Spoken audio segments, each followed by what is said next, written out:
La cabra tira al monte, un podcast de La Madriguera dedicado a las actividades físicas en el medio natural.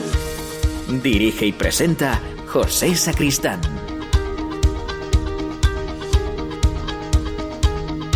Bienvenidos a una nueva cabra, un episodio el de hoy que estoy seguro os va a encantar. Estaréis conmigo en que la fascinación del ser humano por el agua, más allá de su condición vital, el disfrute que sentimos al escuchar el murmullo relajante del curso de un río en su tramo medio, o el estruendo de una cascada superando un desnivel, nos emociona a todos, nos sobrecoge y estimula nuestros sentidos.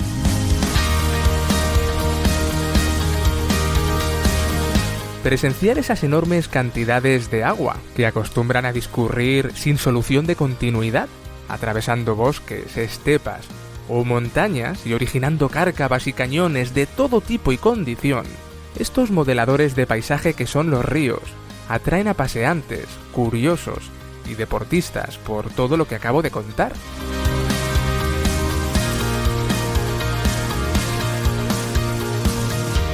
Y en esa facultad humana de superarse a sí mismo, proponerse retos y complicarse gustosamente la vida, aparece una opción de disfrute ligada al agua y cargada de adrenalina y puro contacto con la naturaleza.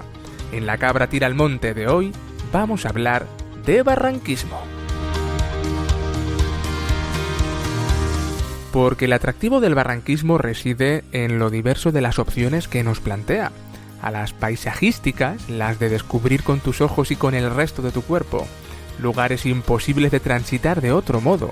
Habría que sumarle el disfrute evidente de practicar deporte al aire libre, lo que hace del barranquismo una experiencia de naturaleza extrema, insuperable. Hoy nos preguntamos qué claves encierra esta fascinante actividad, de qué equipo y materiales nos servimos para llevarla a cabo con seguridad y garantías. ¿Cómo planificamos una experiencia de barranquismo? En resumen, ¿qué debemos tener en cuenta a la hora de su práctica?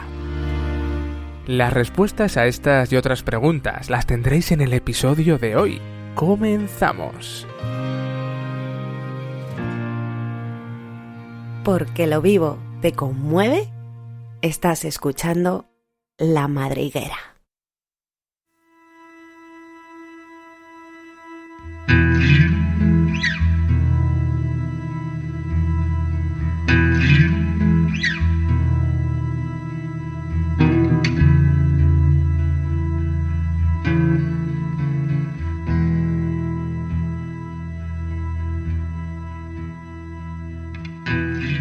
Y como en este programa voy convirtiéndome poco a poco en entrevistador curioso que busca formación y aprendizaje de los mejores, vuelvo a sentarme frente a la pantalla de mi ordenador para charlar relajadamente con mi querido amigo David. ¿Cómo estás? Buenos días a todos. Muy bien, la verdad que muy bien. Como bien dices, en un formato un poco extraño debido a esta situación que estamos atravesando, ¿no? Aquí vernos a través de la pantalla. Se echa mucho de menos ya el percibir otro tipo de el tacto, el olor de las personas, pero bueno, acoplándonos, la verdad que bien. Yo para ser de campo, la verdad que me he sorprendido que me estoy adaptando muy bien a estas cosas de los ordenadores y todo esto. Lo tenía un poco desterrado. Bueno, es verdad que yo siempre te he considerado un hombre simbiotizado con el deporte y la naturaleza, ¿no? Bueno, sois lo mismo. A nivel de montaña, sobre todo, yo sé que has practicado todo tipo de disciplinas, David, pero hoy vamos a centrarnos, vienes con el propósito de hacernos pasar una media horita, los dos sabemos que va a ser algo más, llena de deporte, de naturaleza y de experiencia en cuanto al barranquismo. Entonces, por centrarnos en esta actividad, vamos a ir por partes, vamos a intentar que el oyente parta de cero. ¿Cómo definirías tú este deporte de aventura, que lo es? ¿Y cómo descubres tú cuál fue tu primer contacto de barranquismo? Estas dos preguntas, a ver cómo las encauzas, pero defínenos el deporte y háblanos de tu primera vez. Pues mira, pues el deporte, podemos empezar si quieres por un poco la definición así más rollo, como digo yo, ¿no? Que es lo que dice la Federación Madrileña, ¿no? Que es una práctica deportiva que consiste pues en recorrer bien un cañón o un barranco a pie o nadando mediante una serie de técnicas, ¿vale? Una serie de técnicas específicas que, bueno, que luego desarrollaremos. Eso sería un poco como la literatura de lo que es el barranquismo. Pero la otra parte de la pregunta que me gusta más, que es cómo lo descubrí yo, cómo lo defino yo, pues mira, yo lo defino que el barranquismo es una pasada. Es verdad que quizá de lo que has dicho, de todas las cosas que he hecho en naturaleza y demás, es de lo que menos haya hecho, luego te diré por qué, o bueno, ahora te digo por qué, pero es una pasada. O sea, como bien has dicho en la introducción, descubres unos rincones, unas cosas maravillosas que de otra manera no podría ser, porque son inaccesibles a pie, incluso bueno, en cualquier medio de bicicleta es inaccesible. Entonces descubres una cantidad de entornos y de rincones mágicos y luego lo que es la actividad en sí, bueno, tiene riesgo, pero que es una pasada, es un disfrute total, se te pasan las horas como si fueran minutos. O sea que la verdad que luego lo desarrollaremos, pero es una de las actividades que más me gustan. ¿Y por qué te digo esto de que es de lo que menos he practicado? Pues porque, aunque luego supongo que habrá tiempo y lo recordaré más a menudo, al hilo de todo esto que estamos viviendo ahora en montaña y demás, lo más seguro, y sí que quiero que quede bien claro, es que para hacer barrancos es contratar a un guía de barrancos que te lleve, que te haga disfrutar de la actividad, porque luego veremos que si bien es verdad que guiado y sabiendo lo que estás haciendo no tiene ningún peligro, es un disfrute total. Si lo haces por tu cuenta y no sabes dónde te estás metiendo, vamos, en el 85, diría yo, en el 90% de las ocasiones termina en un rescate, y en el otro 5 o 10% terminaría en algo peor. O sea que sí, es una actividad muy bonita, que animo a todo el mundo a que la pruebe, pero bueno, como todo en montaña, con cabeza. Bueno, dicho queda. Oye, seguimos esperando esa experiencia que te cautivó. ¿No nos has hablado aún de tu primera vez? Cierto. Bueno, pues yo me acerqué al mundo del barranquismo cuando me fui a vivir a Huesca, a Cataluña, toda esa zona de Pirineos, cuando estuve estudiando guía de montaña. Pues en la casa que compartía había un chico que yo iba a hacer media montaña y él iba a hacer barrancos. Y entonces con ese chico nos volvimos locos y bueno, fue un no parar. Un gran amigo mío, Cuca, y la verdad que nos volvimos, vamos, de hacer a lo mejor en un día 4 o 5 barrancos, ¿eh? O sea, te digo, sí, cortitos, seleccionarlos, barrancos cortitos, pero bueno, ya me conoces, era quítate el neopreno corriendo, échalo al coche, vamos a 20 kilómetros que hay otro, porque... Y así, o sea, vuélvetelo a poner hasta otro barranco, un poco de locos. Pero muy bien la experiencia. Bien. De todo esto se deduce que, al igual que en el caso de otras actividades deportivas en el medio natural, el barranquismo precisa de una serie de elementos de seguridad y de más equipo personal, ya que es una actividad colectiva. Esto suele hacerse en grupo, es una actividad dirigida, como decías, cuyas características varían, supongo, en función del perfil y tipo de descenso. Háblanos de este material, David, imprescindible, que tú consideras fundamental para volver a casa con la sensación de haber disfrutado de una experiencia irrepetible y no volvernos con la sensación desagradable de haber estado incómodos o haber corrido riesgos.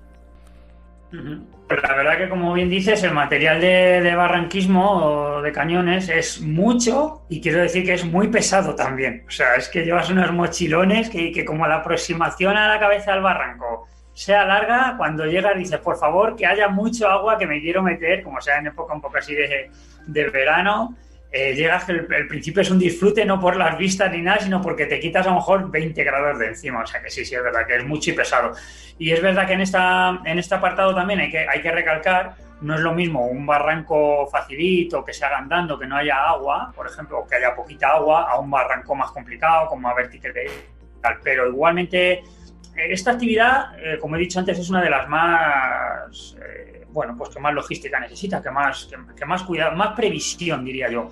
Porque es muchísimo mejor cargar en un barranco seco con un cacho de cuerda que te puede hacer falta en un momento, a que no que hayas leído alguna reseña y digas, nada, este barranco sí es muy fácil, y llegues a un salto que no puedas hacer, un resalto sí que no puedas hacer porque te haga falta una cuerda. Y como te decía antes, en ese preciso momento, normalmente los barrancos se hacen, normalmente no siempre se hacen desde la cabeza de donde nace, por decirlo de alguna manera, donde nace el barranco hacia donde muere. y no se pueden remontar. Es muy difícil remontar un barranco. Entonces, si llegas a un punto que no puedes seguir hacia abajo, hacia arriba va a ser prácticamente imposible. Con lo cual, llegas a ese punto y lo único que podrías hacer pues sería, si hay alguna escapatoria, bien, y si no, pues tendrías que pedir ayuda o ingeniártela de alguna manera. Por eso el material hay que llevarlo. Claro, por lo tanto, punto número 1, como en la mayoría de deportes de los que hablamos aquí en La Cabra Tira al Monte, planificación. Planificación exhaustiva, desde casa, a pie de ordenador, ya no solo informándote de la ubicación, del punto desde el que vais a partir, sino cómo acceder a él, jolín, el peso que vas a llevar en la mochila, cuántos vais a cargar con este peso, si es factible, si no lo es, y si tienes la posibilidad y la gran suerte de hacer una prospección, que siempre lo recomendamos, se hace, se visita la zona y 15 días después apareces allí tú con tu equipo, ¿no? Total. Si en todas las actividades de montaña, como bien dices, es muy importante la planificación, yo diría que en barrancos es fundamental, imprescindible. Es imprescindible pues por esto que estamos hablando. Entonces, si quieres, te cuento un poquito del material así más o menos obligatorio que tenemos que llevar. Venga, dale. Pues mira, empezando por el material, pues imprescindible, que lo habréis visto en 1000 imágenes, es un traje negro que llevamos como de Batman. Bueno, negro ahora ya hay de muchos colores, pero bueno, sí que es el traje de neopreno, ¿vale? Vale. ¿Qué es el neopreno? Para el que no lo sepa, pues es una prenda entera, es como un mono, ¿vale? Que suele ser de un caucho sintético que es de mucha resistencia. Y es así pues porque al final en el barranco pues muchas veces volvemos a la infancia y tenemos que poner el culete para bajar algún resalte y bueno, y sobre todo lo más importante este traje, que es por lo que más se lleva, es porque tiene unas altas propiedades de aislantes del frío, ¿vale? Porque al final estás metido en agua, hay barrancos que son a lo mejor de 45 minutos, pero hay barrancos que son de 8 horas metido en agua en Pirineos, con el agua que precisamente no está a 25 grados bajo el Mediterráneo. Entonces, para estar 8 horas en el agua podríamos tener problemas si no lleváramos este traje, ¿vale? Entonces, sobre todo para aislarnos del frío. Los hay de diferentes maneras, como te he dicho, los hay como de 2 partes, pantalón y chaqueta, y luego los hay enteros, un mono, que van más o menos pueden ir desde los 4 milímetros, que son pues para barrancos en verano, que no sean muy sombríos, pues llegan hasta los 7 milímetros más o menos. Al que no se lo haya puesto mucho, un traje de neopreno de 7 milímetros, cuando te lo pones es como si te hubieran prácticamente escayolado.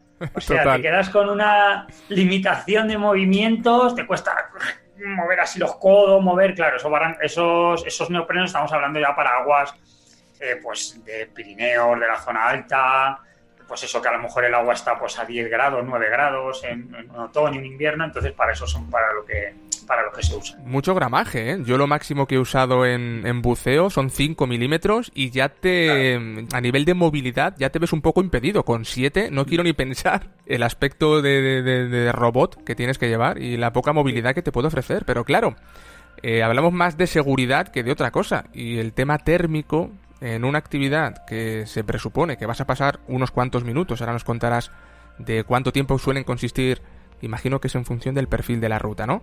Pero este tipo de descensos no te puedes permitir el lujo, ya no de llevarte rozaduras, arañazos, sino de acabar congelado, acabar con algún tipo de hipotermia, por no haber sido previsor en este caso y no haberte abrigado bien. Oye, más materiales, aparte del neopreno, que ya estamos hablando de cubrirnos físicamente, protegernos de algún tipo de erosión y demás. Material técnico, porque hoy en día entramos en Decathlon y nos han enseñado que está todo segmentadito, separado por columnas, por percheros. Están todos los deportes clasificados en función de los materiales que necesitamos. Y hay gente que esto lo ve desde el punto de vista un poco más mercantiloide, ¿no? Te dicen, bueno, es que al final han generado la necesidad para que les compres.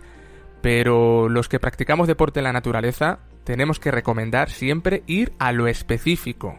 Si se ha creado esa diversidad, vamos a aprovecharnos de ella, porque suelen ser muy buenas ideas. Si se crea una máscara de buceo o de snorkeling para tal temática, si se han creado una serie de escarpines para hacer según qué descenso de barranco, o unos pies de gato para un tipo de roca, es que se han molestado en estudiar la especificidad de ese material. Es específico para eso. Por tanto, en barranquismo contamos con materiales exclusivos del descenso de barrancos, ¿no es así?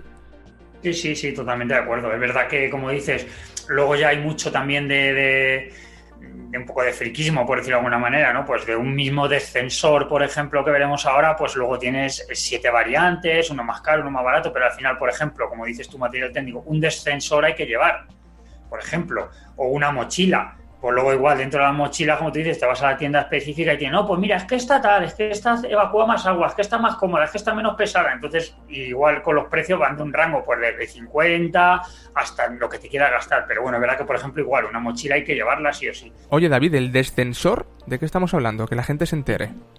Claro, lo que te iba a decir ahora, es un dispositivo, ¿no? Que eso lo tienen que llevar todos los que vayan en el grupo, o cada uno el suyo particular. Y ese es un dispositivo que nos permite desplazarnos pues por verticalidad. O sea, para decirlo así más llanamente, es el aparatito que nos va a permitir bajar por una cuerda, ¿vale? Que normalmente los barrancos, por su versatilidad y por su peso y un poco su facilidad de uso, entre comillas, lo que se suele llevar es un 8, que para el que no sepa lo que es, pues te imaginas un 8, el número 8 dibujado, pues es un aparatito de material de aleación y tal, igual que un 8, tiene la forma de un 8. Es verdad que uno de los círculos es más gordito que el otro, pero bueno, para que os hagáis una idea, es un 8, se llama así por eso. Y nos permite eso, de bajar por una cuerda y un resalte que ni podríamos saltar ni lo podríamos descrepar, pues nos permite bajar. Entonces, en cuanto a material, pues como hemos dicho, traje neopreno, luego bueno, hay así específico de barranco, es muy interesante, no es obligatorio, pero es muy interesante llevar unas botas de barranquismo, porque al final las suelas están diseñadas, como tú dices, específicamente para eso. Y hay que tener en cuenta que nos estamos siempre desenvolviendo por un terreno muy resbaladizo, muy con piedras sueltas, con caos de bloques, entonces las botas son importantes. Luego, en cuanto a la regulación térmica, igual que el neopreno, llevaríamos escarpines y guantes, que también de neopreno. Muy importante, que yo cuando he ido por ahí ves a muchísima gente que no lo lleva, es el casco. En toda actividad de riesgo hay que llevar un casco, y más en barrancos. La gente no se da cuenta, pero al final pierdes un poco la perspectiva de dónde estás y estás metido en una garganta. Estás metido en una garganta que según qué barranco, a lo mejor para arriba hay 100 o 150 metros. Imagínate una chinita, que muchos barrancos por arriba hay caminos. Imagínate una chinita, un bastón, un termo que se le caiga a alguien de arriba, la pupita que nos puede hacer la cabeza. Entonces, el casco muy importante. Y luego así ya material más técnico sí que estaría el arnés, obligatorio, para estos descensos, que igual lo que tú dices, pues con un arnés normal de escalada no valdría, pues sí, no valdría. ¿Qué pasa? Que han sacado un arnés específico de barrancos. ¿Qué tiene? Tiene muchos menos enganches, muchos menos colgajos, como digo yo, ¿sí? Con lo cual solo lleva uno en el centro, con lo cual a la hora de engancharte un mosquetón no te vas a equivocar nunca, porque en un barranco es muy complicado si te equivocas. Y, por ejemplo, los habréis visto, que parece que lleva un Dodotis, tiene como un plástico en el culete, ¿vale? Desde abajo. ¿Para qué es eso? Pues para que, por ejemplo, el neopreno sufra menos. Ese plástico se puede cambiar y no sé lo que costará, pero a lo mejor te cuesta 20, 30 euros. Y si en unas piedras te rozas con el neopreno y te lo raja, pues el neopreno sí pueden ser 200, 300. Entonces, bueno, al final lo que tú dices son cosas así que van sacando que están bien. Efectivamente, no pasa nada por invertir un poco de dinero en buen material, ¿vale? Que esto es invertir en seguridad, no es un tema consumista, al menos como lo estamos planteando nosotros, ¿vale? Que hay de todo. Pero dejarse un dinero en ir seguros, tranquilos, comparando precios, eso sí, tampoco es inteligente tirar la casa por la ventana si no te lo puedes permitir. Pero bueno, que sepamos que hay mucha diversidad y mucha oferta. Más cositas, venga, David. Más cositas de material. Bueno, pues muy importante, aunque parezca una tontería, pero es muy útil, ¿eh? Un bote estanco. Un bote estanco es muy útil, pues porque al final te permite, es donde vas a guardar todos los elementos que ya son imprescindibles para nosotros. El móvil, la comida, las llaves del coche, la cartera, todas esas cosas que hay que recordar que, por ejemplo, también mucha gente no lo lleva y es yo diría que imprescindible llevar, por ejemplo, también los documentos. En caso de que pase algo, te pierdas o cualquier cosa, tengan que venir, llevar los documentos es muy importante. Entonces, todo eso va dentro del bote estanco. Y ya por último, para meter el bote estanco, lo metemos en una mochila. Mochilas, como hemos dicho, para gustos colores, hay miles. Lo que tienen todas en común, pues que si habéis visto algunos, habéis fijado, llevan un montón de agujeros por la parte de abajo, ¿vale? ¿Para qué? Para que a la vez que entra el agua, pues por esos agujeros automáticamente se evacúa. Son unos agujeros gordos, no os penséis que son agujeritos chinos, no, son agujeros grandes y por ahí evacúa todo el agua. Suelen llevar unas correas anchas para quitarla con rapidez y facilidad, porque luego en progresión veremos que hay que estársela poniendo y quitándosela continuamente. O sea que luego también, por otro lado, ya en el tema de seguridad es muy recomendable. Hombre, si vas con un guía lo suele llevar él, pero yo no digo que nunca está de más, porque además es que no es peso y no cuesta nada, llevar un silbato, que muchas de las mochilas de barrancos ya lo llevan incorporado, un silbato que es muy importante, y una navaja. Luego, si quieres, te digo para qué. Pero el silbato, sobre todo, en un momento que te pierdas, que te despistes, que caigas en algún sitio, la manera más fácil de que te oigan en un barranco a kilómetros, te digo yo que se oye a kilómetros gracias a la acústica, es el silbato. Muy bien, pues material muy amplio. Oye, a esto le sumaríamos rodilleras, coderas, al final le podemos sumar cositas, siempre y cuando sumen seguridad y no resten movilidad, ¿no?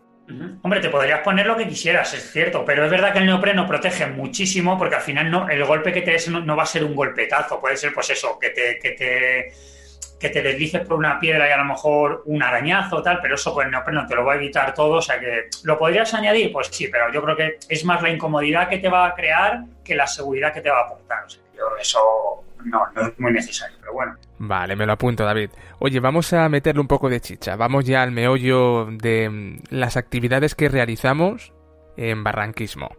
Lo que verdaderamente interesa y motiva al barranquista, ¿no? A la hora de progresar a lo largo de un curso, de un barranco, yo he visto que son diversas las técnicas que se emplean para poder realizar dicho recorrido. Y me he anotado algunas como principales, y son aquella de, bueno, caminar, el simple hecho de caminar, acceder a los puntos de interés, ya no solo necesita esa previsión de la que hablábamos, sino necesita cierta técnica.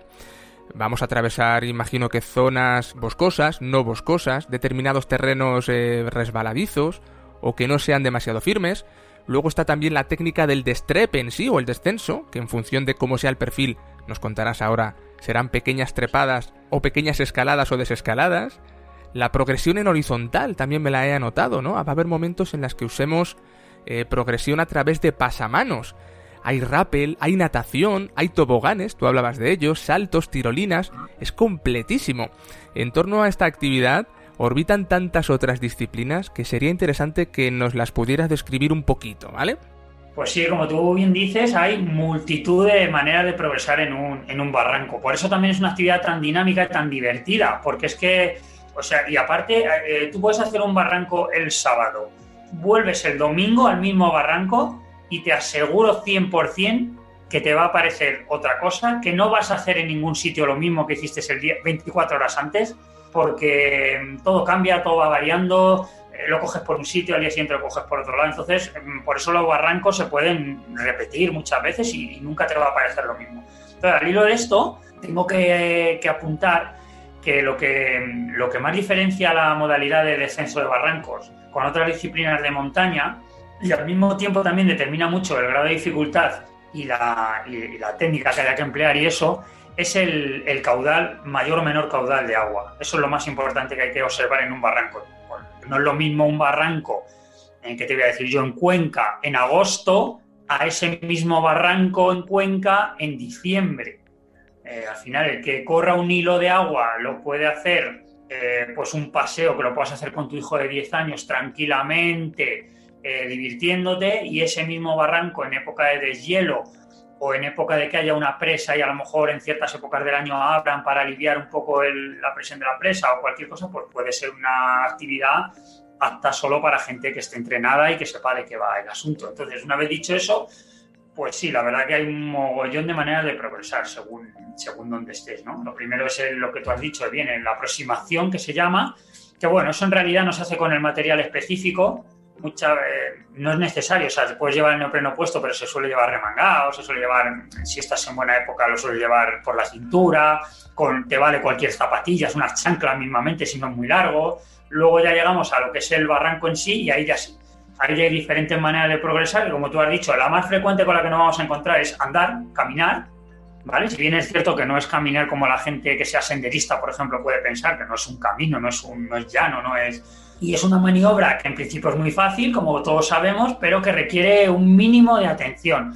¿Por qué? Pues porque conviene recordar, pues eso, lo que hemos dicho antes, que es que nos vamos a encontrar en multitud de ocasiones con terrenos resbaladizos, con zonas de que el piso está inestable, con caos de bloques, con piedras que por la propia humedad ha creado ese musgo, ese verdín, que es que no te das cuenta y es que te resbalas. Entonces esa es la manera que más nos vamos a encontrar de progresar, ¿vale? El andar. Bien es cierto que se recomienda nadar lo máximo posible, por 2 razones. Lo primero, es la razón más cómoda. En el momento que hay agua, es mucho más cómodo dejarte, normalmente, vamos a favor de la corriente, normalmente dejarte llevar un poco por la corriente y dar 4 brazadas y nadar, que vas a avanzar, por ejemplo, 20 metros, mucho más fácilmente que si vas andando con el agua por las rodillas, por ejemplo, que es más costoso, también ahorras energía. Y también una cosa importante que supongo que hablaremos luego es que también degradas menos el entorno. Luego lo desarrollaremos, pero se degrada mucho menos el propio barranco. Un tema importante que no queremos dejar pasar por alto nuevamente aquí en La Madriguera, recordaros que hay que acercarse a estos entornos naturales con el mismo respeto con el que ellos nos acogen y evitar dentro de lo posible la degradación del entorno. Esto tiene que ser una máxima. Y el barranquismo, que ha desencadenado cierta crítica en torno a cómo podemos degradar el medio físico, yo que he podido practicarlo de manera muy amateur, tú ahora nos contarás, sé que existen técnicas mediante las cuales minimizamos esa agresión al entorno. Estamos hablando de la maravilla de poder encontrarte en un punto natural increíble, a nivel paisajístico inigualable, lugares que de cualquier otro modo jamás te verías ahí, te verías en esas, pero lo que tú dices, si intentamos no salirnos del curso, quedarnos en la zona de agua, no crear caminos, senderos aledaños en torno al cañón y hacer siempre la misma técnica de descenso, los riesgos para nosotros son mínimos, pero el riesgo para el entorno también es anecdótico. Bueno, en cuanto a la progresión en barrancos, ya hemos visto que caminar es algo que vamos a tener que hacer, que nadie piense que aquello es llegar, tirarte en el nacimiento del río y acabar en la desembocadura, nada más lejos de la realidad. Hay que currárselo, hay que acceder a los puntos de inicio del descenso. Y luego, algo interesante que nos ha contado David, es que siempre que tengáis la oportunidad de nadar, siempre que podáis evitar caminar, meteros al agua a base de brazada. Todo lo que sea evitar erosionar el fondo, caminar, levantar ese verdín o esa gravilla, perfecto. Vamos en sintonía y en armonía con hacer esta actividad con respeto. Me parece fabuloso, David. Bueno, después de habernos acercado, haber iniciado esa aproximación al punto de inicio, ¿qué toca ahora? Pues mira, ahora llegamos a lo bonito, a lo interesante. Llegamos al salseo ahí, a lo que mola en un barranco. Llegamos a un salto, ¿no? Nos encontramos un cortado. Nos encontramos un cortado. Y no nos vamos a encontrar uno, o sea, va a haber muchos cortados, que es lo bonito de los barrancos. Entonces, una vez que nos enfrentamos a un cortado, a una zona en la que ni se puede caminar, ni nada, pues hay varias técnicas, ¿no? Una es utilizar una cuerda, que ahora contaré por dar una pincelada, un par de maneras de bajar, y otra es saltar directamente, hay adrenalina 100%. Pero vamos a empezar por la más flojita, que normalmente luego es la que más se suele usar también, porque hay gente que, bueno, hay gente que a lo mejor no lo ha hecho y te enfrentas a lo mejor a un salto de 8 o 10 metros y, ostras, que mirar para abajo impone. Entonces, bueno, siempre hay que llevar una cuerda por si acaso. Una de las maneras, la que más se usa normalmente es el rapelar con este 8 que hemos hablado antes, ¿vale? Y por decirte así un par de técnicas de rapelado, te puedo decir 2 que son las que más se suelen usar. Una es la que más se usa es el rappel ajustado, que consiste en montar la cuerda y dejarla como a medio metro más o menos del agua, que no toque el agua. ¿Por qué? Para que el que está bajando, hacemos que de una manera consciente se quede sin cuerda. O sea, tú vas bajando y de repente cuando ves que tienes el agua cerquita, ¡oh, que me he quedado sin cuerda! De esto que en otra ocasión dirías, ¡madre mía, que la he liado! Pues aquí no, aquí te quedas sin cuerda, ¿sí? Y caes directamente al agua. Parece que es un poco así como cómico, ¿no? Pero es una medida de seguridad muy importante, que a lo mejor el que está con un guía y tal no le da por preguntar y muchas veces, joder, este tío siempre me deja que me caiga aquí medio metro al agua, que vaya tela. Pues es una medida de seguridad y está muy bien hecho. ¿Por qué? Porque evitamos que la cuerda quede acumulada en el agua, que se nos puede enredar en las piernas, se nos puede enganchar en cualquier lado. Entonces, si al final evitamos que haya cuerda en el agua y caemos directamente, al final estás tú en una poza, no vas a tener ningún problema. Si estás tú en una poza con a lo mejor 10 metros de cuerda, pues a lo mejor ahí puedes tener algún pequeño... Entonces es la manera más normal y más y más utilizada de hacer rappel, ¿vale? Y que más libertad te da, claro. Ya no tienes Claro. la cuerda, estáis el agua y tú. Sí, perfecto. No vas a tener ningún problema. Y luego hay otra manera que no se usa solo es que es un poco peculiar, por eso te la digo, ¿no? Que es un rappel guiado. ¿Un rappel guiado qué significa? Pues que imagínate que hay un resalte y abajo hay unas piedras muy incómodas que no se puede estar, o hay un árbol que ha caído y está así medio cruzado. Entonces la recepción va a ser un poco incómoda. ¿Qué se hace? Se monta otra cuerda o la misma cuerda.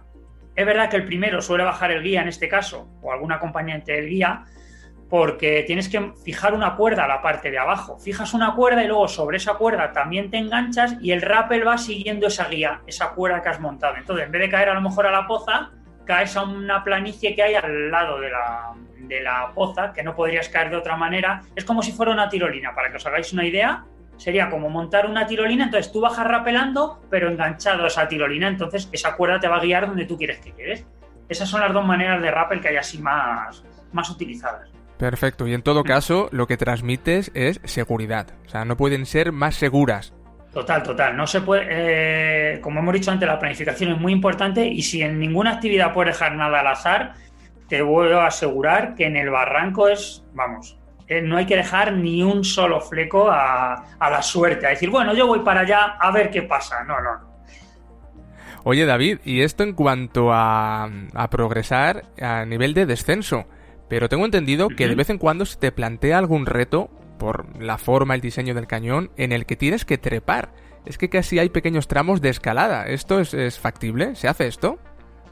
Sí. Hay alguna zona, pues eso, que tienes que hacer no suele ser mucho, porque es verdad que es todo de bajada, pero bueno, a lo mejor llegas a una pocita y desde esa pocita no tienes acceso directo al siguiente tramo de bajada, entonces a lo mejor tienes que subir, pues no sé, a lo mejor como mucho 4 metros, una cosa así, entonces tienes que hacer pues un poco o bien de trepada, no se llega a llamar escalada porque no se usa material de escalada, pero bueno, una trepadita que suelen ser muy fáciles de agarrarte con pies y manos y poco más, o incluso alguna vez una cosa que es un poco más complicada, pero que también es fácil, que es una progresión en oposición, que para que te hagas una idea es como si plantas la espalda en un lado de la pared y con los pies y las manos te pones así, vas como subiendo como si fueras Spiderman. Hay un poco que es muy curioso de ver también a quien no lo ha hecho nunca, porque no se plantea que sea una manera de progresar. O he hecho una X, muchas veces una mano en una pared, la otra en la otra, un pie en una pared y el otro en la otra, y vas como una X como subiendo. O sea que si eso se da bastante también. Qué chulo, macho. Qué chulo. Sí. Bueno, háblanos ahora, yo creo que del atractivo fundamental. La gente acude a estos sitios pensando que van a tener unos toboganes larguísimos, que esto es el aquapark, que va a haber unos saltos terribles. En muchas ocasiones es así, porque de hecho se acude a zonas de barrancos bastante afractuosos, pero lo hablábamos antes. No tenemos por qué pensar que el atractivo fundamental es un tobogán kilométrico y resbaladizo, ¿no? Ya el simple hecho de estar ahí metido con el entorno, con esa verdosidad, con ese sonido, con esas pozas, ya te lo da todo. Pero bueno, hablando de toboganes, ¿qué consideramos tobogán y cómo nos planteamos el descenso por una rampa de piedra que nos va a llevar de un punto a otro? Pues sí, como bien dices, llegamos a la parte divertida del barranco. Todo es divertido, pero esto quizás sea lo que más adrenalina descarga y es lo que más le gusta a la gente. Los toboganes de por sí, es verdad que hay excepciones, porque hay toboganes largos, pero normalmente no suelen ser muy largos. Ten en cuenta que son partes muy escarpadas. A lo mejor un tobogán de 5 metros ya es un tobogán largo, porque claro, imagínate que estos son resaltes, entonces ya no suelen ser muy largos. Es verdad que suelen ser muy empinados, eso también hay que decirlo. Entonces, nada, un tobogán es pues como todo el mundo está pensando, es un tobogán igual que te puedes encontrar en cualquier parque, nada más que de piedra, natural de piedra, con agua cayendo. La manera de cogerlo es, te sientas, se suelen cruzar los brazos en el pecho para que no... Porque tú a lo mejor en muchas ocasiones, la mayoría, se ve el tobogán entero y ver dónde vas a caer, pero hay toboganes que no ves.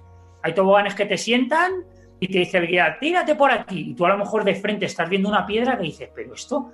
Y te metes por debajo de esa piedra, por ejemplo. Entonces, la manera buena de cogerlo es eso. No abrir los brazos en ningún momento porque te puedes encontrar con una rama, con algo, entonces... Y dejarte caer para abajo y disfrutar. Y suele ser disfrutón a tope... Y muy, muy, muy divertido. Se coge velocidad y sueltas ahí una cantidad de adrenalina impresionante. Sí. Oye, ¿y estos recorridos, David? Bueno, estos saltos de fe, este disfrute de meterte en pozas sin saber la profundidad, lo que tú dices, bajar un tobogán que tiene cierta curvatura y no sabes cuándo va a acabar ni dónde va a acabar, pero el guía ya te ha transmitido la seguridad de que conoce el entorno. ¿Cuánto duran estos recorridos? O sea, en España, ¿qué tenemos a nivel de barrancos? Imagino que habrá barrancos cortitos que se puedan ir enlazando con otros, habrá barrancadas enormes que estés prácticamente todo el día sometiendo al cuerpo al agua, a la roca y la velocidad. Bueno, ¿qué tenemos en España? Pues sí, pues en España hay mogollón de zonas súper bonitas, súper chulas, que ahora os diré algunas sí, las más importantes. Y en cuanto a la durabilidad de un barranco, pues mira, pues hay de todo. Hay barrancos desde, lo que te he dicho, pues desde 40 minutos, una horita, por ahí, que es una cosa súper fácil, porque como os he dicho al comenzar, y es muy importante, y cuando si al final os animáis y lo practicáis, me vais a decir, ¿qué razón llevaba? Se pasan las horas como si fueran minutos, te lo puedo asegurar. O sea, yo he hecho barrancos de 10 horas y cuando terminas dices, a ver, miras el reloj, ¿qué hora es? Pues si son las 8 de la tarde. Y hemos empezado a las 10 de la mañana y dices, no me lo puedo creer, se te pasa a lo mejor como si hubieras estado un par de horitas. O sea, que muy entretenido. Y eso, hay barrancos pues desde una horita hasta, como te estoy diciendo, barrancos pues de 10 horas, de 8 horas. Sí, hay auténticos mastodontes de barrancos en Pirineos, sí. Oye, y toda esta... Sí, me decías, cuéntame, David, sí. No, y te iba a decir que por zonas tenemos suerte de contar, yo creo que con una de las mejores zonas yo diría no, estoy seguro es la mayor concentración de barrancos que hay en España y en Europa, está en Guara, en Huesca, la Sierra de Guara. Es impresionante, lo consideran la meca del barranquismo, se considera, y todo buen barranquista tiene que ir a Guara a hacer barrancos, porque es que hay, pues no sé, habrá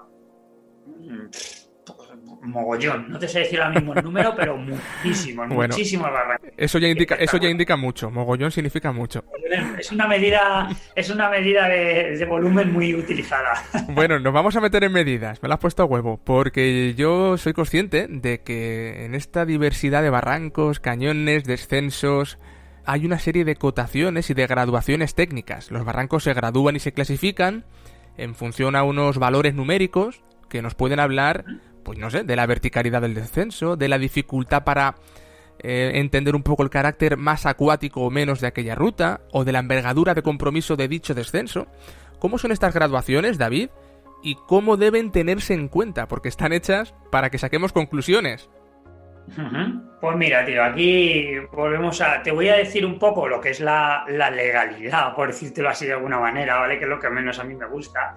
Y en este apartado, pues entra, mira, un barranco, tú lo puedes, cuando veas un barranco en una guía o donde sea, vas a ver al principio una letra V, seguida de un número del 1 al 7, que esta letra V nos indica la verticalidad del barranco, ¿vale? Luego, seguido de una letra A, igualmente seguida de un número del 1 al 7, que eso se refiere al grado de nivel acuático, de cuánto agua hay en ese barranco normalmente, ¿vale? Siempre con lo que hemos hablado antes de que esto puede variar según la época y tal, pero bueno, está la V de verticalidad, seguida de una A de acuático, y luego una cifra romana del 1 al 6, que es el nivel de dificultad, por decirlo de alguna manera. Y el nivel de dificultad, se refiere al tiempo, a la técnica, a la belleza, es un poco todo, ¿vale? Entonces nos podemos encontrar, por ejemplo, un barranco que ponga V2, A3 y 3 en números romanos, por ejemplo. Pues eso significa que sería un barranco relativamente fácil, ¿vale? Esto sería el nivel de graduación que te vas a encontrar en una guía. Pero al final, los barrancos se gradúan de la siguiente manera. David, ¿qué tal está? A ver si me recomiendas algún barranco, tío, tal. Sí, pues mira, vete a Guadarrama. Mola mogollón, tío. Está guapísimo. Una cantidad de agua, unas vistas. Y esa es la graduación que seguimos, ya está, más o menos. Y el boca a boca hace mucho y es lo mejor. Guiarte de alguien que lo haya hecho, sobre todo, está bien. Y si un colega te lo recomienda. Y si puedes ir con ese colega, te lo vas a pasar pipa. O sea que están esas dos maneras. Bueno, yo quiero que el oyente imagine la actividad como una práctica segura y como una práctica en la que todos los elementos que salen con nosotros del vehículo vuelven de nuevo al vehículo. Vamos a ponernos en el momento en el que hemos terminado de hacerlo todo. En las actividades guiadas, la misma empresa se encarga de recogeros en el punto de fin de la actividad. a ver quién es el guapo que sube ahora para arriba, pero hasta esto hay que planificarlo. Si vas en pareja con tu colega, sabéis que las cuerdas, en el momento que se ponen para poder hacer un descenso, se recogen, todo el material, insisto, sale del coche o del vehículo y vuelve al vehículo.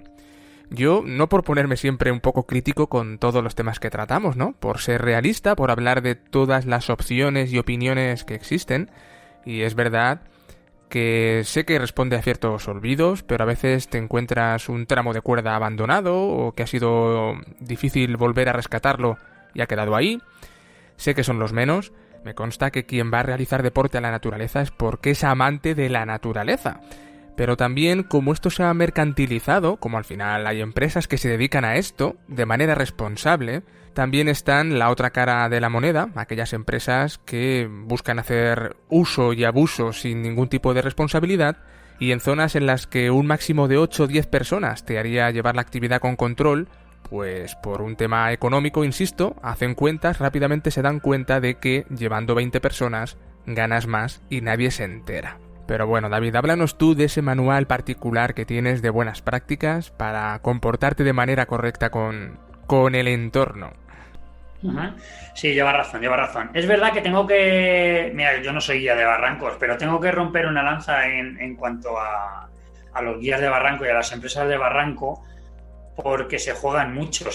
Entonces, quizá de las actividades de montaña, esta sea de las que menos imprudencias en ese aspecto se producen, porque si bien es cierto que, por ejemplo, un paseo por el Parque Nacional de Guadarrama te puedes arriesgar a llevar, a lo mejor es un grupo idóneo, imagínate, por una actividad de 15 personas y tú dices, bueno, pues mira, yo voy a meter 25 porque así gano más pasta. Te puedes arriesgar y el riesgo lo puedes llegar a gestionar de alguna manera.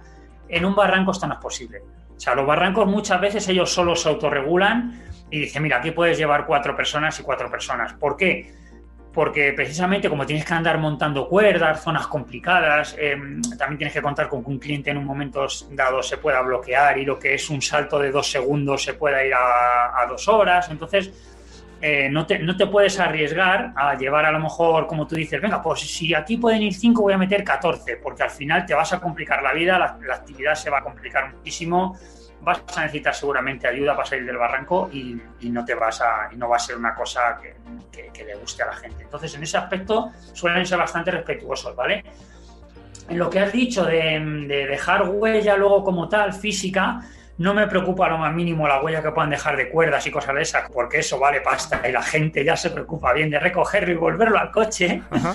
Pero sí es verdad que, bueno, hay que, como tú dices, estamos en un hábitat muy, muy, muy, muy delicado, porque son zonas que no pasa el hombre de otra manera, nada más que de esa manera, y entonces son zonas pues muy delicadas, con una fauna y una flora muy delicada, y sí es verdad que si se nos llega a olvidar esto, y a lo mejor lo típico esto que vamos dejando, que si el envoltorio de un bollo, que si el papel albal de un bocadillo, pues hombre, eso se deteriora mucho más que, por ejemplo, pueda ser pues una morrena de una subida, un pico o algo, que tampoco hay que dejar nada, pero bueno, siempre es verdad que el deterioro es mucho peor en estas zonas de acuífero. Sobre todo, además, claro, también lo que hablamos, es una zona de acuíferos que si no lo dejas fuera, que encima cae en el agua, lo mismo lleva alguna sustancia que, bueno, pues que te voy a contar. Y en ese aspecto, pues sí hay que tener cuidado. En cuanto al riesgo, al impacto ambiental, lo que hablábamos antes, pues es un poco el tener cuidado de intentar ir relajado, disfrutando la actividad, intentando levantar lo menos posible y degradar lo menos posible el fondo de los ríos o los cauces por los que se transita.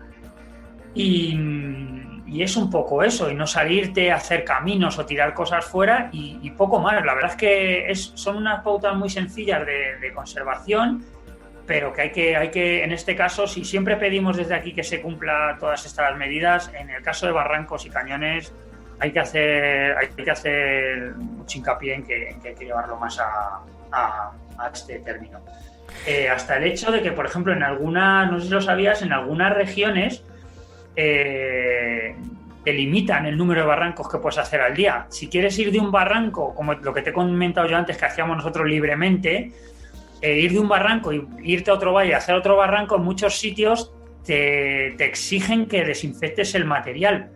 para que si hay algún agente invasor en una cuenca de un río, un poco lo que pasa con el mejillón cebra en cuanto a pantanos y tal, pues un poco igual en la zona de barrancos, ¿vale? Y bueno, hay varias asociaciones también de ecologistas, como siempre, que bueno, ellos ven un poco conflictiva esta actividad y es verdad que se está movilizando últimamente para que se prohíba la práctica en según qué cursos, no en todos tampoco, pero hay cursos que es que sí es verdad que son como más sensibles y sí velan porque un poco se prohíba esa actividad y bueno, hasta ahí están llegando y yo creo que con responsabilidad se puede llevar un equilibrio.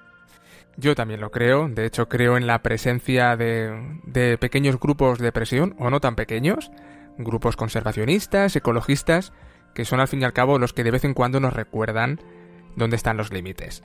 Pero David, me interesa mucho que nos cuentes, sobre todo que le cuentes a la persona que piensa iniciarse en esto, o se está iniciando, cómo debiera hacerlo de manera correcta, paso a paso. ¿Qué recomiendas tú a la persona que se inicia ahora mismo en barranquismo? Pues mira, pues para mí el primer paso imprescindible que hay que hacer es, primero, bueno, ver a ver la zona que te apetezca visitar, a ver si hay barrancos. Y si hay barrancos, lo primero es, bueno, ahora la verdad que a través de internet podemos coger un montón de información que está muy bien, pero una vez que tienes la información y has leído reseñas y demás, y este barranco me gusta, me lo voy a hacer, creo que estoy capacitado para ello. Yo lo primero que recomendaría es ir a una empresa. Si hay barrancos, va a haber empresas allí que lo lleven, contratar un guía, informarte allí, que te digan, porque hay muchísimos factores en un barranco que incluso siendo guía tienes que estar continuamente yendo todos los días con gente, porque no se nos puede olvidar que un barranco es un entorno vivo. Entonces puede venir una tormenta de verano, te hablo en verano, ya no te digo nada en invierno. O sea, una tormenta de verano, una crecida brutal del río durante 2 horas nada más, por ejemplo, no tiene por qué quedarse el nivel a ese nivel. Arrastrar un tronco y en una poza que antes era un salto, por ejemplo, de 10 metros y tú caías y no tocabas el fondo y perfecto y tal, se puede quedar ese tronco perfectamente cruzado en la poza. Tú no lo ves desde arriba porque hay barrancos que tienen el agua cristalina, pero hay otros que tienen el agua pues más turbia por el propio tipo de piedra o de vegetación. Quedarse ese tronco cruzado ahí y al tirarte, pues imagínate, si te tiras ya no te digo 5 metros, imagínate que te tiras de 2 metros y a la que entras al agua hay un tronco cruzado. Pues mira, lo que menos te podría pasar sería un esguince. De ahí para arriba, échale imaginación tú lo que quieras. Entonces, importantísimo contratar un guía que se conozca el entorno, que te diga, mira, tío, aquí hay 10 metros de caída, pero tú salta, que es que tienes 20 metros de profundidad, que te lo vas a pasar pipa, que vas a salir con mucha más alegría y con mucha más vida de lo que has entrado en el barranco y recordándolo y lo que tú dices, no se te olvide la cámara de fotos acuática y a pasarlo bien y disfrutarlo, que los barrancos es una actividad increíble. Una actividad que me consta que cambia a la gente. Cuando nunca has practicado barranquismo y lo haces por primera vez, vuelves tan emocionado, vuelves con ganas de repetir, y esto es porque este tipo de actividades en el medio natural te enamoran, te reconcilian con el entorno y hacen que quieras más. Bueno, para terminar, David, y me da pena, aunque sé que seguiremos hablando, esta ha sido la primera de una serie de colaboraciones en La Cabra Tira al Monte.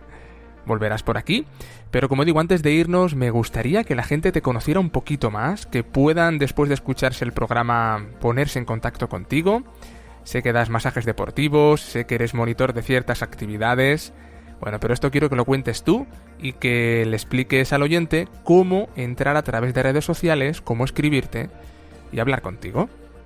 Pues mira, pues nada, es muy sencillo. La verdad que estamos en Facebook, por ejemplo, con el Club Sendero, ¿vale? Que si pones Sendero te suele salir, que es un poco... Lo llevamos ahí a 50-50, amigo, no te quieras escaquear.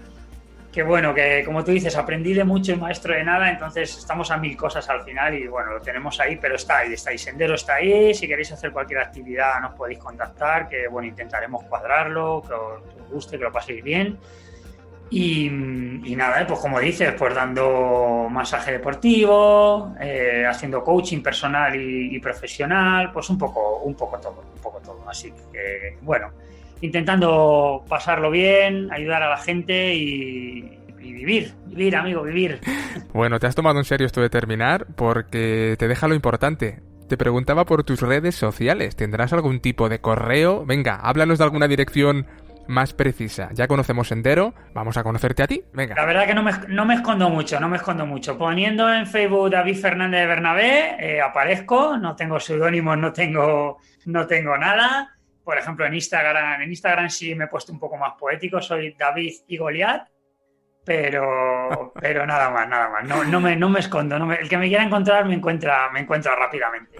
Perfecto, amigo mío. Bueno, vente el mes que viene, volvemos a conectar y a ver qué sale de aquí. Tengo un par de ideas en la mente, ya te las contaré off the records. Y cuídate mucho en este tiempo, que está la cosa muy rara. Yo encantadísimo de estar contigo, con vosotros, con Willy, con todos los colaboradores que tienes, que sois todos un amor. Y nada, que cuenta conmigo para lo que quieras. Cuadramos eso sí antes, acuérdate. Sí. Nada, encantado de este proyecto que me encanta, que os sigo hace mucho tiempo y que nada, un orgullo de formar parte de él. Bueno, nuevo fichaje. Muchas gracias, David. Cuídate, hablamos. Un besico. Gracias, hasta luego. Bueno, pues esto ha sido todo lo que teníamos que contaros de este senderismo vertical a través de cañones y barrancos tan emocionante. De la participación de David, destaco su interés por hacernos llegar ese mensaje de disfrute máximo, con el máximo respeto. Es una gozada poder aprender de él, porque no solo demuestra profesionalidad deportiva, es también un educador ambiental en ciernes, y él lo sabe, lo que hace que se convierta en una mezcla infalible. Me queda recordaros dos cosas. La primera es que algunos de vosotros habéis tenido el detallazo de pasar a formar parte de La Madriguera en calidad de mecenas. Desde tan solo 1,50 € podéis ser patrocinadores del podcast y tener así acceso exclusivo a los episodios extra que cada mes subimos a nuestras plataformas de audio.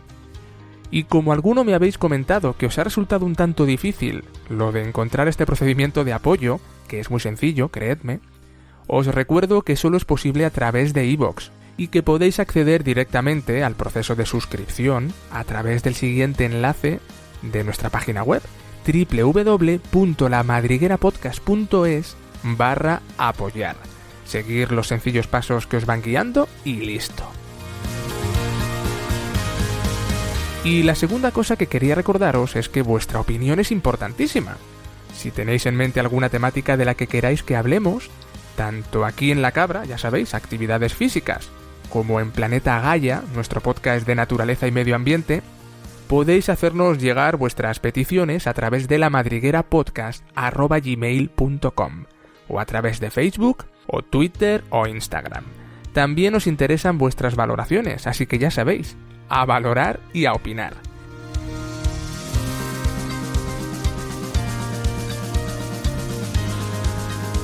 Y con esto me despido recordándoos que lo próximo que subiremos será Planeta Gaia. Para volver a escuchar La Cabra Tira al Monte habrá que esperar al mes que viene.